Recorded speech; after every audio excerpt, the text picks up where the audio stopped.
Bonjour à tous, nous nous retrouvons pour la conférence de presse du Prix d'Amérique Race the Turf. On a vécu une superbe course, je pense que vous avez apprécié le spectacle, les champions ont été au rendez-vous.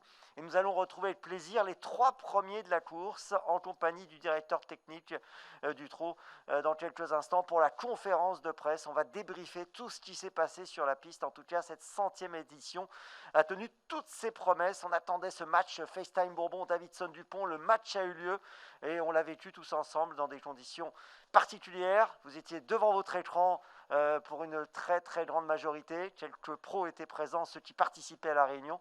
Mais en tout cas, je pense que tous, on a été unanimes pour dire que cette édition sur le plan sportif a été superbe.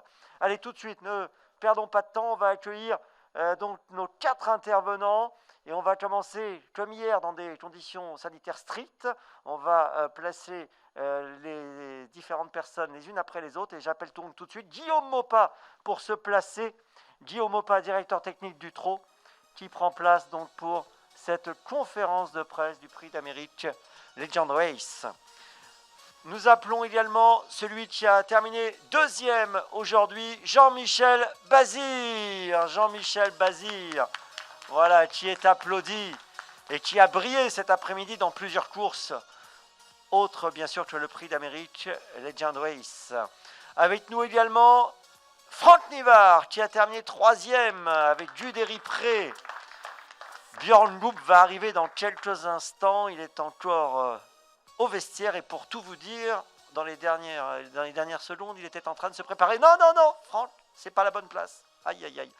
Alors attendez, voilà, je pense qu'on va peut-être faire quelque chose sur le plan sanitaire pour le siège. Voilà, on va demander à Anaïs d'intervenir. Franck, ouais, désolé Franck, c'est pas grave, on va s'occuper de la place. On va nettoyer le siège aussi, Anaïs, s'il vous plaît. Voilà, pour respecter tout ce qui doit être fait dans les bonnes conditions. Merci d'être avec nous. Je vais me tourner vers vous, Guillaume Maupas, je vais commencer par vous. Est-ce que vous êtes satisfait sur le plan de l'organisation Est-ce que vous êtes satisfait de la manière dont ça s'est passé? Avant de votre réponse, je vais rappeler que les journalistes sont avec nous via Zoom, qu'ils poseront leurs questions quand ils le souhaitent en levant la main. Une grande majorité des journalistes sont avec nous via Zoom et ne sont pas présents à Vincennes. Un certain nombre de journalistes sont présents et vont poser leurs questions également via Zoom. Ils sont actuellement dans la salle de presse en gardant bien sûr toutes les règles de distanciation nécessaires. Voilà, donc je vais commencer comme hier par poser une question à chacun d'entre vous et ensuite on passera la parole à tous nos journalistes qui sont avec nous et qui ont sûrement beaucoup de questions à poser à nos champions. Alors Guillaume Maupas, première question, donc je le répète, comment ça s'est passé sur le plan du départ, sur les différents aspects de cette édition, de cette 100e édition?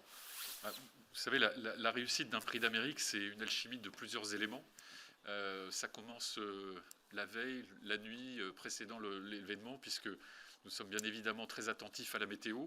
On a eu la chance d'avoir cette année une météo assez clémente en fait pour ce prix d'Amérique, même s'il faisait très gris, même si on a eu un peu d'eau en fin de réunion, mais on n'a pas eu de neige, on n'a pas eu de gel, on n'a pas, voilà, ce sont les principaux éléments. Donc ça nous a permis d'avoir une piste en parfait état.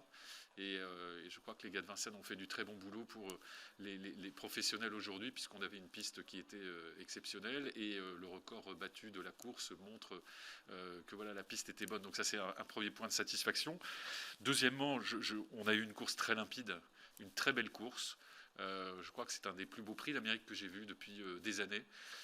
Les deux favoris à la lutte dans la ligne droite, les premiers outsiders juste derrière et à l'arrivée. Donc voilà, les meilleurs ont gagné. Je tiens à féliciter aussi vous savez, je parlais d'alchimie, mais c'est aussi de la part des professionnels qui participent à cet événement, un respect des consignes, des horaires.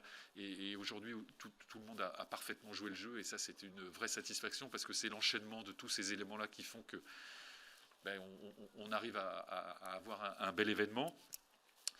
C'était très frustrant parce qu'on a vu sûrement un des plus beaux prix d'Amérique et on l'a vu devant 535 personnes au maximum à un moment T de la journée. Je l'avais dit, on comparait 40 000 personnes l'année dernière. Et bien aujourd'hui, le maximum de personnes qu'on ait eu à un moment T sur l'après-midi, c'était 537 personnes exactement. Voilà, ça n'avait donc rien à voir par rapport aux autres années. Je pense que ça devait être aussi un peu frustrant pour les acteurs. notamment cette clameur dans la ligne droite dont on a l'habitude et qu'il n'y avait pas cette année. Mais en tous les cas, nous avons organisé cette épreuve, nous avons réussi à organiser cette journée en respectant strictement les consignes, le cahier des charges qui nous étaient imposés. Ça s'est très bien passé grâce à la coopération de tout le monde. Alors bien évidemment, il y a des frustrations de gens qui n'ont pas pu venir et bien évidemment, nous sommes les premiers à le regretter et on espère les accueillir très vite sur l'hippodrome de Vincennes. Mais voilà, c'est une grande satisfaction au niveau de l'organisation parce que voilà, ça s'est passé comme on voulait que ça se passe. Il n'y a pas eu de débordement, il n'y a pas eu d'infraction, donc c'était très bien. Très bien. Alors, je vois que Jean-Michel regarde la dernière sur son téléphone actuellement. Ça se passe bien, Jean-Michel, dans la DER? Les deux. Vous êtes combien? Deuxième? Ouais. Voilà, c'est en direct, ça se passe. Hein. Jean-Michel suivait la course, la dernière épreuve réservée aux apprentis. Donc en tout cas, on entend tout ce que vous dites. Je salue également tous ceux qui nous suivent actuellement sur le Facebook Live du Trot, Facebook Live d'Equidia, Facebook Live de Province Course et tous ceux qui sont en train de nous rejoindre. Un mot avant de me tourner vers Jean-Michel et Franck, un mot sur le faux départ. Oui. Expliquez-nous. On en avait parlé pendant le briefing ce matin. Il y a eu un premier faux départ avec un concurrent qui a franchi la cellule et donc il y a eu une reprise de départ. Le moment le plus délicat lorsqu'il arrive un tel incident, c'est bien évidemment que tout le monde se remette en ordre pour reprendre un départ. Le starter a considéré lors de la deuxième tentative qu'il y avait trop de chevaux qui étaient entassés à la corde et qu'on n'aurait pas eu un bon mouvement et que tout le monde ne défendait pas ses chances. En revanche, j'ai revu le vrai départ, le départ réel de la course et c'était un très bon départ. Là encore, il ne faut pas de précipitation, il faut essayer de garder son sang-froid, ce qu'a fait très bien le starter et il connaît très bien les drivers le connaissent très bien et je pense que ça c'est aussi un gage de réussite lorsque la confiance s'est installée à la fois entre les participants et le starter. Donc au final ça s'est très bien passé le départ, c'est un départ correct même si on peut toujours regretter qu'il y ait eu un premier faux départ, mais ça fait partie aussi de l'histoire du Prix d'Amérique et voilà, tout ce qui se passe pendant la course ou avant la course, pendant la course, après la course, ça fait partie de l'histoire du Prix d'Amérique. Alors Jean-Michel, on se tourne vers vous. Avec Davidson, justement, est-ce que vous avez quelque chose à nous dire par rapport au départ? Est-ce que tout s'est passé comme vous le souhaitiez après ce faux départ? Oh oui, parce que mon cheval est resté serein, il est resté calme. Bon, il est toujours un peu maniéré comme ça, mais il ne collait pas à la main, donc c'était bien. C'était bien pour nous. Alors, c'est vrai qu'ensuite, vous avez fait exactement ce que vous nous aviez dit hier. Hier, certains ont dit, oui, il bluffe Jean-Michel, il dit qu'il va se mettre derrière FaceTime, mais qu'est-ce que c'est que cette histoire, etc. En fait, c'est ce que vous avez fait. Ah bah oui, c'est pas beau de mentir. Hein. Donc, non, j'ai eu un parcours depuis la plaine très, très limpide. Ça s'est très bien passé pour nous. Bon, Björn va être avec nous dans quelques minutes. On reviendra sur cette course où vous étiez l'un derrière l'autre. Björn devait sentir la pression derrière et vous l'aviez en point de mire. Franck, je vous fais réagir aussi par rapport au départ. Est-ce que ça a été quelque chose de préjudiciable pour vous, pas spécialement? Non, pas du tout. Mon chat était bien. Il était assez calme par rapport aux dernières fois. Il était bien détendu. Et à chaque fois, il partait bien. Donc, non, le chat était vraiment bien. Concernant à quel moment vous vous êtes dit, tiens, on va faire l'arrivée, vous l'avez senti assez tôt? Non. Dans l'année tournant, je me suis dit, je vais être à l'arrivée, je vais être 4-5, quoi. Et puis, il s'est bien allongé pour finir. Voilà, il a été courageux. Allez, on va se tourner vers la presse. Je vous laisse bien sûr poser vos questions. Je vous rappelle que pour poser vos questions, vous levez la main avec le système Zoom et puis vous vous présentez et vous présentez l'organe de presse que vous représentez. Donc voilà, n'hésitez pas à intervenir de cette manière. Et puis vous pouvez également intervenir avec le fil de discussion si vous le souhaitez, puisque le fil de discussion est également ouvert pour que vous puissiez poser vos questions. Je m'adresse bien sûr aux journalistes qui sont en Zoom hors de l'hippodrome et aux journalistes qui sont en Zoom via l'hippodrome et qui peuvent intervenir dès à présent s'ils le souhaitent. En attendant, je vais... Pardon, on me fait un petit signe? Non? Ok. Ah si, j'ai une main qui s'est levée. Yes. I'd like to ask a question to Jean-Michel Bazir. I'm Hans Sinninger from Holland.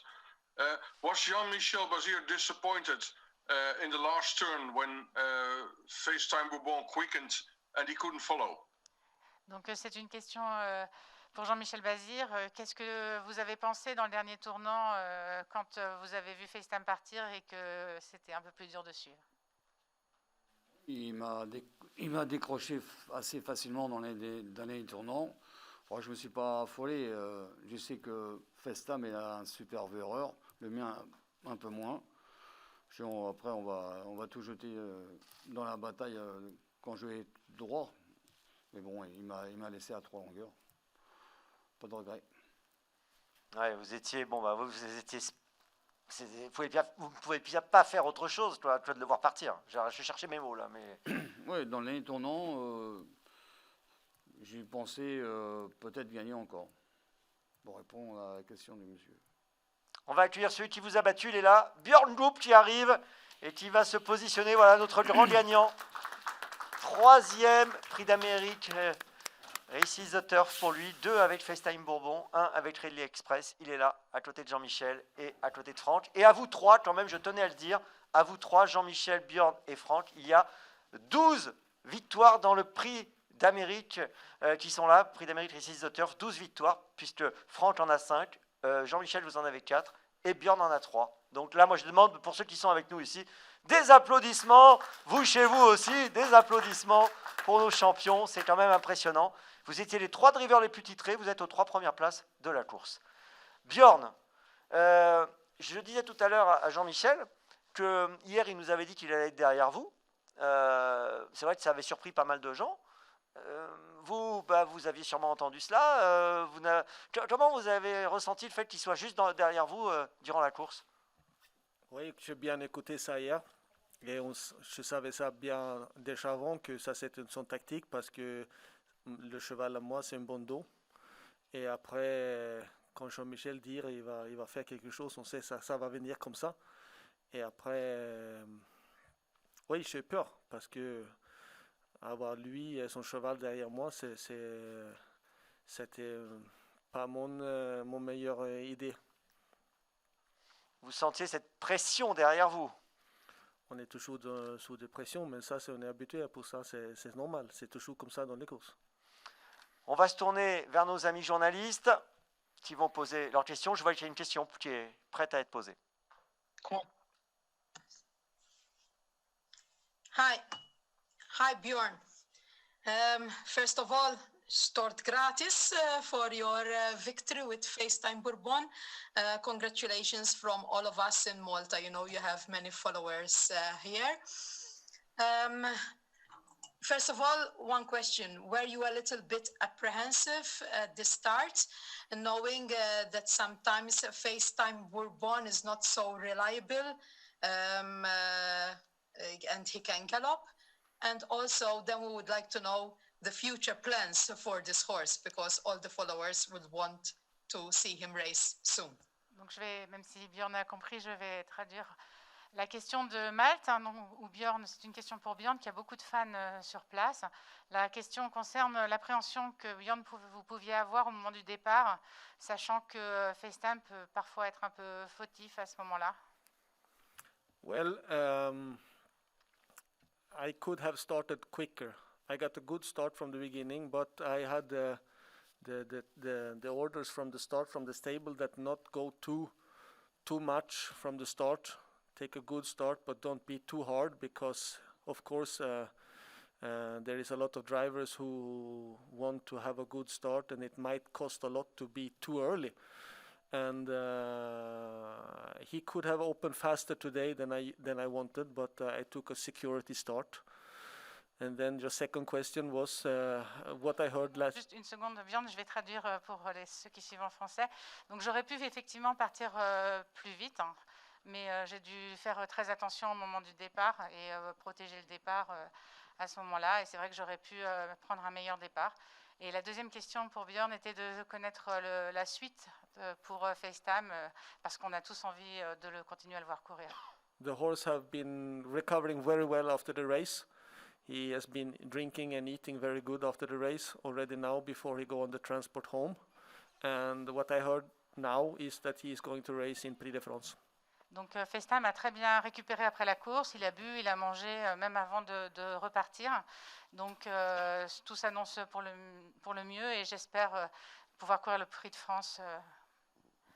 Le Prix de France Speed Race le Speed 14 Race, février. 14 février. La donc suite d'ici de 15 jours. l'Ultimate Finale. Alors attention, Björn, je vous donne une info. Cet après-midi en Italie, mais vous devez déjà le savoir, Zacquangio a fait sa rentrée. Il a gagné à Florence et il est prévu le 14 février ici pour le Prix de France Speed Race. Qu'est-ce que ça vous inspire? C'est un cheval qui nous avons battu 2 fois en Italie. Mais ça, c'était en Italie. C'est une autre chose ici à Vincennes. Et avec plaisir qu'il vienne ici. C'est un bon cheval. Et ça va être bien pour la course ici. Est-ce que vous pensez qu'il peut être aussi dangereux à Vincennes qu'en Italie? Ou ça vous semble difficile pour lui ici en France? Maintenant, on a gagné le prix d'Amérique, on est confiant. Mais c'est un cheval avec grande vitesse et une grosse tête. Mais je n'ai pas peur plus que lui. Mon meilleur adversaire, il est à côté. Hein. Davidson, Jean-Michel. Ouais. Jean-Michel, qu'est-ce que vous pensez, vous, de Zacquangio? Profil type pour les pistes top, petite piste plate. Peut-être qu'à Vincennes, ça va être très difficile pour lui, à mon sens. Donc il ne vous fait pas plus peur que ça? Ouais, je vais le respecter parce que c'est un authentique champion, mais pas plus fort que ça, c'est ça. Très bien. On a des questions sur le fil de discussion. Je vous laisse nous lire la première, Emmanuel. Donc, c'est une question qui vient d'Irlande pour Björn Goop. Est-ce que FaceTime Bourbon ira un jour courir aux États-Unis, en Amérique du Nord, comme Bold Eagle l'a fait? Oui, je pense. Ça peut venir, oui. C'est quelque chose dont vous avez eu l'occasion d'échanger avec son propriétaire, Sébastien, pas spécialement? Non, pas encore, mais je sais que, bien sûr, Sébastien aime quand il avait été là-bas avec Bold Eagle. Et normalement, avec cela, si c'est possible, mais le plus important, peut-être, c'est l'année prochaine pour le Prix d'Amérique. On a une autre question encore pour Björn de Madame Félicia Daniel qui nous écrit du Danemark et qui demande pour CB Sport à Björn. Vous êtes suédois avec beaucoup de liens en France. Quelle a été votre victoire personnelle, la plus belle victoire personnelle pour vous, gagner le Prix d'Amérique ou l'Elite Lopp? L'Elite Lopp, c'est grand chez moi, mais quand même, Prix d'Amérique, pour moi, c'est plus difficile à gagner un Prix d'Amérique. Et ça, c'est mon plus grand. Donc c'est le Prix d'Amérique. C'est ce que vous nous aviez dit l'année dernière d'ailleurs. Hein. C'était pour tester là, si vous répétiez la même chose ou pas. Alors on a une main qui se lève. Allez-y. Des mains qui se lèvent.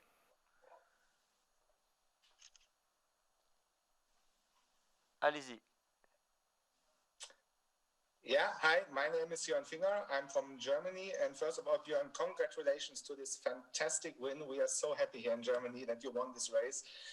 But this time, you looked a little bit not so excited after you won the race. If you compare it to last year or to the win to Ridley Express, you were very celebrating in the sulky. You were very happy. And this time, you looked like if you win such a normal race. Was it for you like a little bit routine to win your third Prix d'Amérique, or what was your feeling during the last 500 meters and after the race? Donc encore une question pour Björn, donc d'Allemagne, où tout le monde est ravi de sa victoire. C'est un couple qui est très suivi en Allemagne. Mais ils ont eu l'impression que vous étiez un peu moins excité. Vous avez été beaucoup moins démonstratif à l'arrivée de la course par rapport à l'année dernière. Est-ce que ça vous a fait moins de gagner le troisième? Finalement, ça devient de la routine ou... Je vais le prendre en anglais. Hi, Jörn. I think, of course, my last year was a very big victory. This year is also extremely big victory. But I think, like in the times we have in the world at the moment, I have a little bit more difficult to be as happy as before because we don't have the spectators. We don't have that around, and it's a very severe situation in the world. And I think I'm a little bit like in a mixed feeling in that way. Because it's a severe situation that we are living in at the moment, and it touches me a little bit more than maybe some people think. But I was extremely happy after the win, and my emotions. I was a little bit like in my own world. Of course, you were when you drive a race, you're in the world with the horse, and then. Passing the finish line, I was still a little bit like left in that world and thinking also about that we are missing the spectators. But giving me more than 30 seconds after, I get a lot of emotions. But unfortunately, you cannot see it under the mask. Donc non, bien sûr, j'étais bien aussi heureux que les précédentes fois. J'étais très très enthousiaste d'avoir gagné, mais on est dans une période vraiment particulière et on ne peut pas s'empêcher de penser à cette crise qui nous touche tout autour du monde et qui n'est pas anodine. Après la ligne d'arrivée, j'ai repensé, il manquait les 40 000 spectateurs et c'était un peu un sentiment ambivalent entre le fait d'être très heureux d'avoir gagné le Prix d'Amérique, mais les circonstances dans lesquelles il s'est couru. Une question pour Franck, et ensuite je me tournerai vers les journalistes et vers Sébastien Piazza qui a levé la main, et vers les deux autres personnes qui ont levé la main également. Stéphane Lormeau pour Turfomania qui pose une question pour vous, Franck, qui vous dit « Quelles sont vos impressions sur Duderry-Pré face à ses aînés ?» Et il dit « Ça sent bon pour l'an prochain ». Quel est votre avis? Bah oui, c'est une bonne question. Le cheval, il a tout l'avenir devant lui, hein. Il a à peine 5 ans, et puis il est ferré. Maintenant, je sais pas si on va pouvoir le déferrer, mais ouais, on n'a pas d'artifice, donc il a encore un peu de marge, je pense. Ouais. Bon, vous avez, je l'ai dit tout à l'heure, vous êtes le plus titré hein, dans ce Prix d'Amérique. Bon, votre réponse nous confirme que pour vous, c'est un cheval qui peut avoir un jour à son palmarès un Prix d'Amérique. Il a le droit, maintenant, il n'a pas de chance, c'est qu'il va tomber sur Fast Time Bourbon, quoi. Si Fast Time est encore dans le même état de forme l'année prochaine, il va encore être dur à battre. Sébastien, on se tourne vers vous, Sébastien Piazza, je vous laisse poser votre question. Alors, attendez, parce que le micro n'est pas ouvert. Est-ce que vous m'entendez là? Oui, parfaitement. Bonjour à tous. Donc je repose ma question. Je félicitais d'abord évidemment tous les protagonistes pour le spectacle offert dans des conditions évidemment très très particulières. Je rejoins un peu la question de mon confrère allemand, je crois, qui demandait justement à Björn pourquoi il n'avait pas, comme l'an dernier, levé son bras au passage du poteau. Donc sa réponse est tout à fait logique. Moi, j'ai plutôt une question pour Jean-Michel Bazir, parce qu'on sait que Jean-Michel est, comme tous ses collègues, un grand compétiteur et qu'il aurait évidemment aimé gagner ce Prix d'Amérique. L'an dernier, Fast-Time Bourbon était venu dominer Davidson tout à la fin. Cette fois, on a quand même l'impression que la différence est plus nette entre les deux chevaux. Et qu'est-ce qu'il faut, Jean-Michel, aujourd'hui pour battre Fast-Time Bourbon? Voilà. Qu'est-ce qu'il faut en ce moment pour battre Fast-Time Bourbon? Je ne sais pas. Je crois qu'on l'a pas dans les box et je crois pas non plus qu'il soit dans les box de mes confrères. Pour l'instant, Festam est parti pour faire un cheval de légende. Bon, voilà, il n'y a rien à dire, il n'y a rien à faire. Pour l'instant, j'ai pas la solution.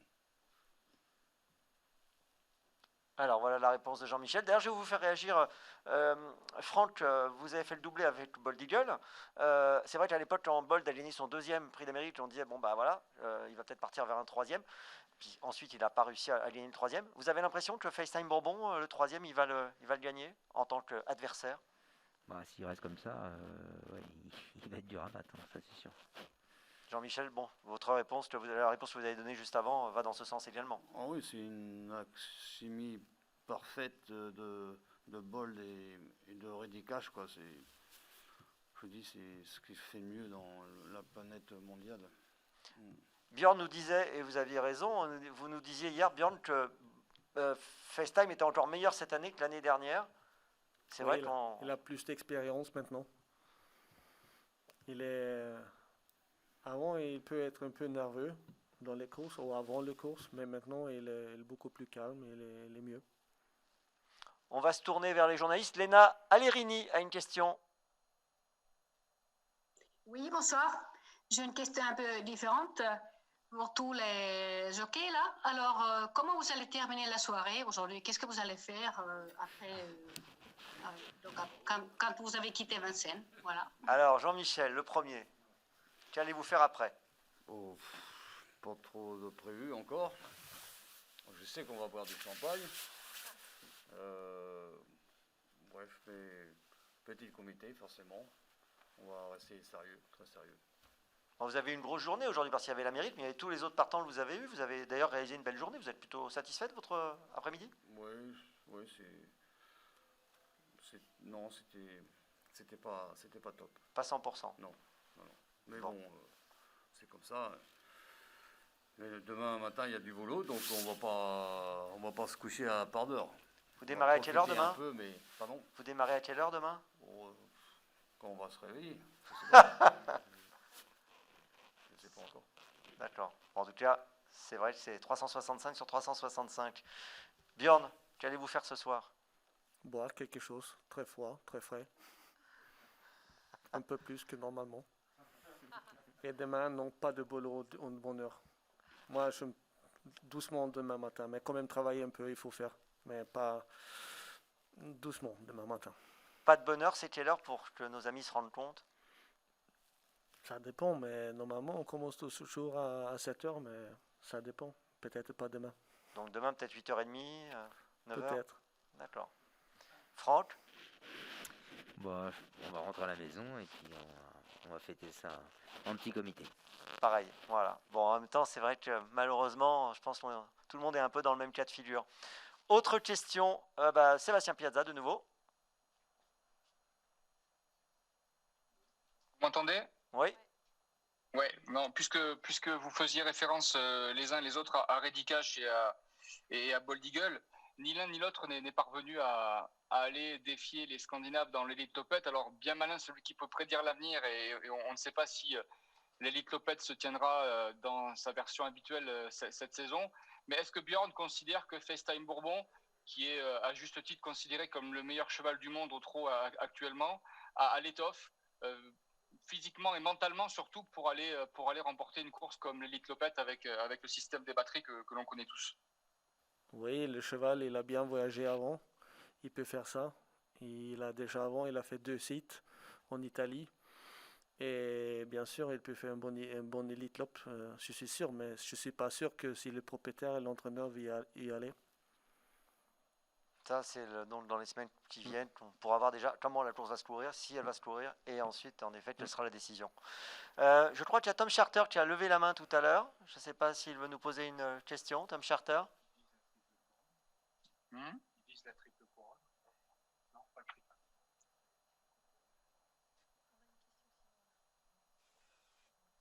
Voilà, je crois qu'il a posé une question. Oui, il a branché son micro. Allez-y, Tom.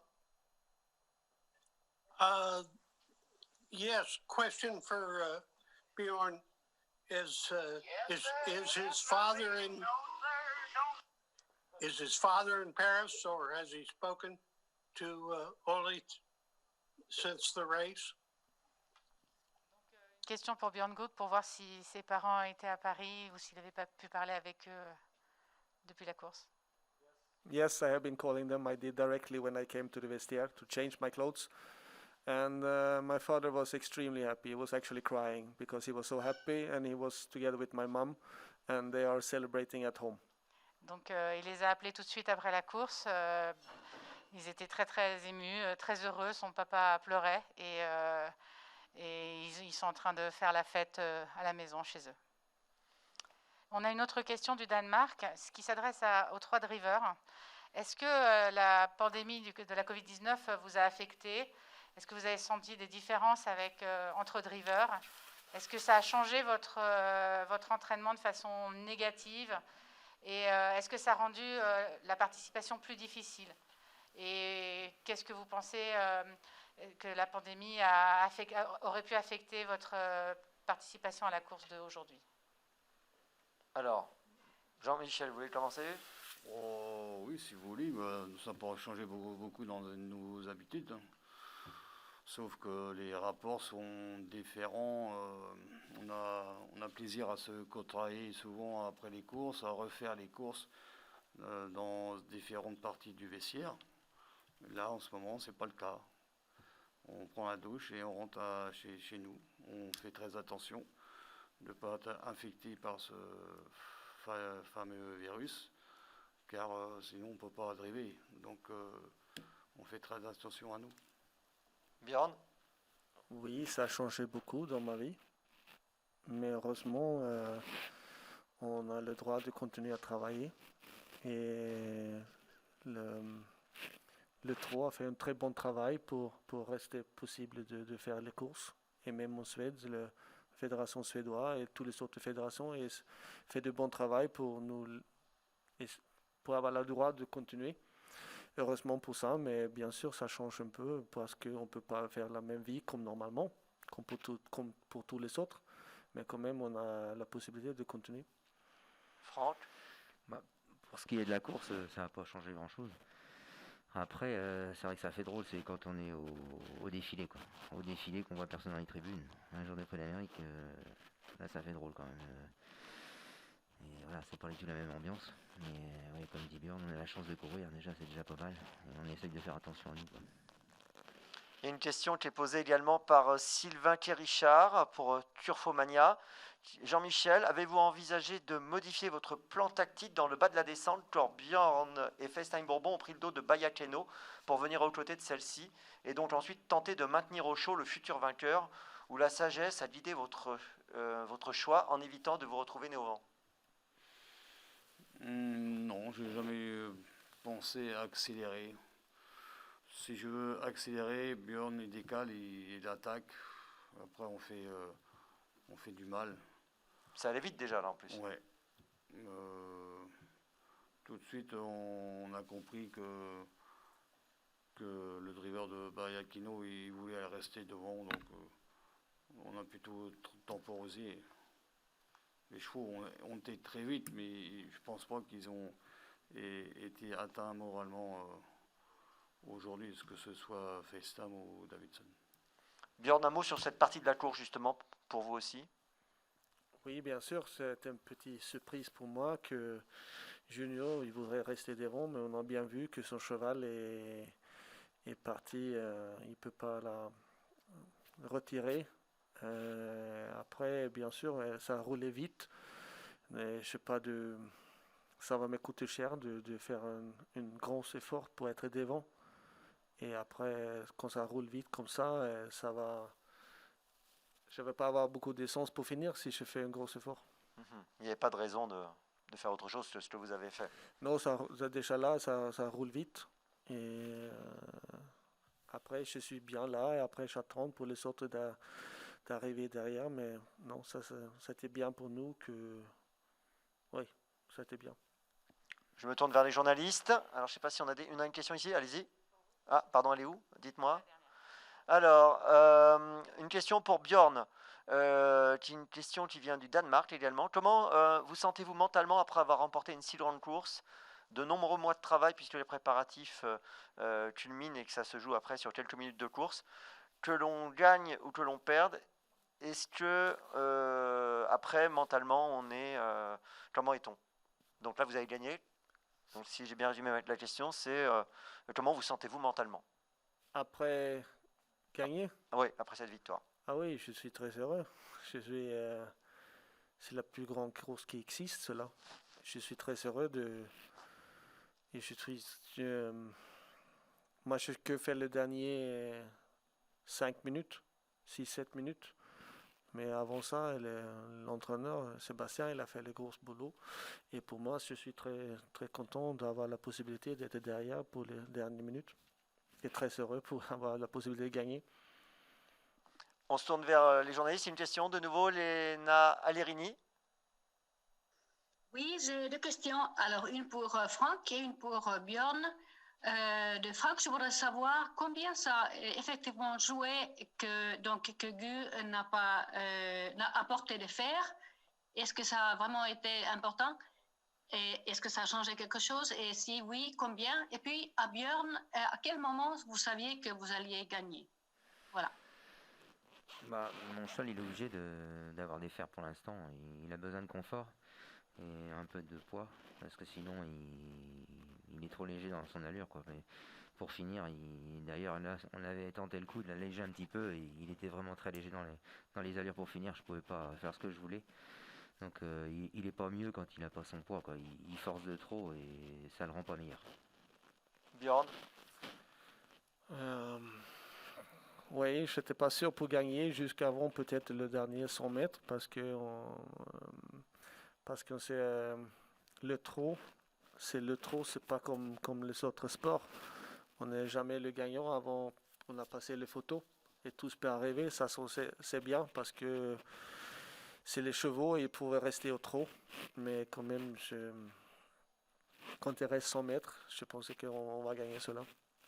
FaceTime, c'est un cheval qui pourrait vous faire une faute comme ça dans les 200 non. derniers mètres? Normalement, non. Mais c'est des chevaux. On ne peut jamais être sûr. Il faut rester bien avec les allures, il faut rester bien concentré. Être heureux avant la photo ou après la photo, ça ne change pas beaucoup. Hein. Petite question, Jean-Michel, par rapport au fait, au moment où on pose la question à Björn, à quel moment a-t-il pensé gagner? Et vous, à quel moment vous avez considéré que vous n'alliez pas gagner? À 200 mètres de l'arrivée, j'ai vu que je refaisais pour rien. Donc après, j'ai concentré jusqu'au poteau pour assurer la deuxième place. Après, une droite, j'ai cru un peu. Mon cheval s'est bien rouvert, entre guillemets, il a essayé. Mais bon, puis on était reparti. Tout à l'heure, j'avais demandé à Björn, hier aussi d'ailleurs, si FaceTime 2021 était meilleur que FaceTime 2020. Je vous pose la même question pour Davidson. Davidson 2021 meilleur que celui de 2020? Non, je pense pas, non. Moins bon? Moins bon. D'accord. Donc on aurait pu, si on avait eu un Davidson comme l'année dernière, ça aurait pu être un peu plus serré. Oui, peut-être. D'accord. Et le Davidson dans 2 semaines du Prix de France, il pourrait... Davidson, avec un jour, ça va être une question déjà avant tout de numéro. Ça va être vite fait. Hein. Vous serez au départ dans 2 semaines? Oui. Très bien. Alors, il y a une question. On me dit que c'est la dernière question. D'accord, parce qu'on doit vous libérer. Je crois que vous êtes attendu aussi. Donc, on me dit... donc, question de Marion Dubois pour Ouest France, à tous les 3. Est-ce que les chevaux sont tous rentrés en forme aux écuries? Jean-Michel? Oui, il est bien rentré. Et les 3 autres aussi? Ah oui. Très bien. Oui. Je ne sais pas du tout encore, mais je pense que oui. Pour l'instant, je n'ai pas d'alerte. Très bien. Björn? Je n'ai pas compris là. Est-ce que le cheval est rentré en forme? Est-ce qu'il était bien après la course? Oui, très bien, très souple et très bien. Il a bien récupéré, tout ce comme ça. Je crois que le cheval aussi était assez content comme moi. Franck, du Déripré? Oui, le cheval était bien rentré aussi. Très bien. Bah, écoutez, on vous remercie de nous avoir accordé du temps. On remercie également tous ceux qui nous ont suivis sur ce Facebook Live, donc à la fois sur le Trot, sur Equidia et sur Province Course. On remercie tous les journalistes qui ont participé. Et je vais vous faire partir comme hier, les uns après les autres. Merci Franck Nivard. Voilà, merci aux partenaires également. Merci à Björn Loup qui part à son tour. Je vais citer bien sûr nos partenaires également. The Turf, partenaire titre. Merci Jean-Michel Bazir. Merci Guillaume Maupas. Merci. Donc Reverdy, partenaire performance. Agrifourniture.fr, partenaire officiel, Grâce à Voix, partenaire officiel, RMC, partenaire média, et puis également Equidia, partenaire média. On remercie tous ces partenaires qui nous ont accompagnés pour cette 100e édition du prix d'Amérique Legend Race, prix d'Amérique Race The Turf. Voilà, écoutez, c'était la conférence de presse de cette édition 2021. J'espère que vous avez pris du plaisir à suivre ce grand rendez-vous, toujours très attendu. Et puis, écoutez, maintenant, on espère que vous serez là l'année prochaine pour vivre la course ici à Vincennes, tous ensemble, dans des conditions qui seront, espérons-le, totalement différentes. Et on pourra applaudir tous ensemble le vainqueur 2022. Passez une très bonne soirée. À bientôt.